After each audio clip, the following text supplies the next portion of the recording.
Baru-baru ni keputusan pembatalan 16 agreement kesalahan syariah ni yang baru-baru ni Mahkamah Persekutuan ada dia kan, ada kecoh kan. Satu Malaysia ada kecoh ni. Khairuddin Penasihat Agama UMNO kata jangan politikkan keputusan pembatalan ni. So apa sebenarnya kesan daripada enactment 16 ni yang boleh kita ulas?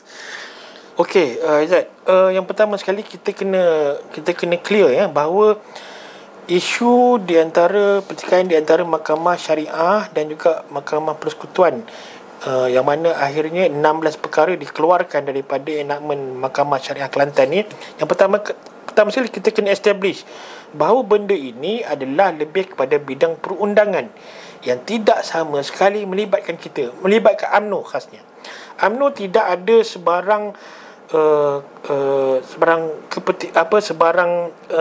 terlibat di dalam perkara ini.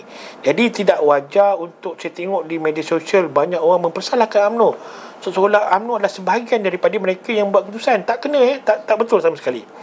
Okey, yang pertama sekali kita kena establish yang pertama bahawa kes ini telah pun difailkan sejak tahun 2021 yang mana ketika itu Perdana Menteri adalah Tan Sri Muhyiddin, yang mana ketika itu Menteri Undang-Undang ada daripada PAS sendiri, iaitu Datuk Taqiyuddin. Jadi sekiranya beliau mengasakan bahawa isu ini adalah begitu penting khasnya di negeri Kelantan, maka beliau sebagai Setiausaha Agong PAS ketika itu patut membuat keputusan ketika itu. Tidak perlu drag kepada sehingga sekarang yang mana akhirnya keputusan dibuatkan pada tahun 2024 ketika zaman Datuk Seri Anwar Ibrahim. Itu tak kena sama sekali. Itu kita kena faham. Yang kedua, isu ini tidak sama sekali memberi impak kepada perundangan khas jenayah. Kenapa saya cakap macam itu? Kerana 16 perkara yang digugurkan jelas bertindan dengan kuasa Mahkamah Persekutuan. Jadi ada setengah daripada mereka seolah-olah kononnya Islam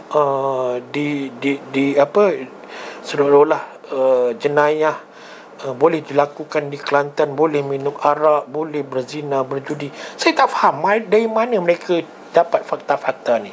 Sedangkan daripada 16 perkara tersebut tidak langsung menyentuh tentang judi. Judi masih lagi berada di dalam bidang kuasa Mahkamah Sivil. Kalau orang itu berjudi di Kelantan sekalipun, dia tetap akan dikenakan tindakan undang-undang. Itu kita kena faham. Saya rasa kita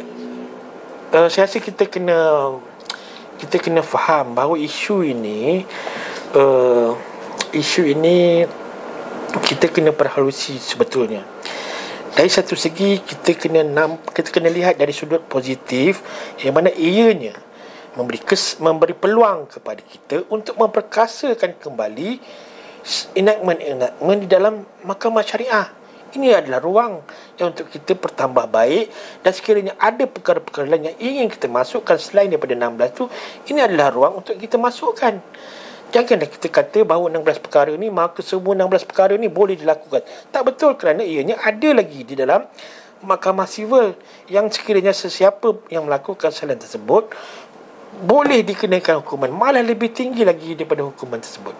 Jadi kita kena tengok sebagai contoh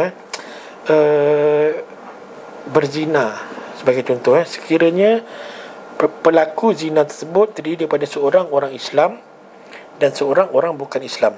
Kita kena tengok kalau kita berpandukan kepada Mahkamah Syariah, maka orang bukan Islam itu bebas. Maksudnya tidak boleh dikenakan tindakan. Tetapi sekiranya ada di dalam Mahkamah Sivil, maka dianya turut boleh dikenakan tindakan. Tidak hanya kepada orang Islam. Kita kena tengok dari segi aspek positif ni. Itu pandangan saya. Kita sendiri sebenarnya pun cuba untuk tidak memberi kenyataan berkenaan dengan isu ni. Cuba untuk meminggirkan diri kerana saya rasa isu ini terlampau dipolitikkan. Kerana ianya sebenarnya kalau kita lihat tidak perlu untuk dipolitikkan, kerana ianya lebih kepada bidang perundangan sebagaimana yang termaktub dalam perlembagaan. Itu pandangan saya.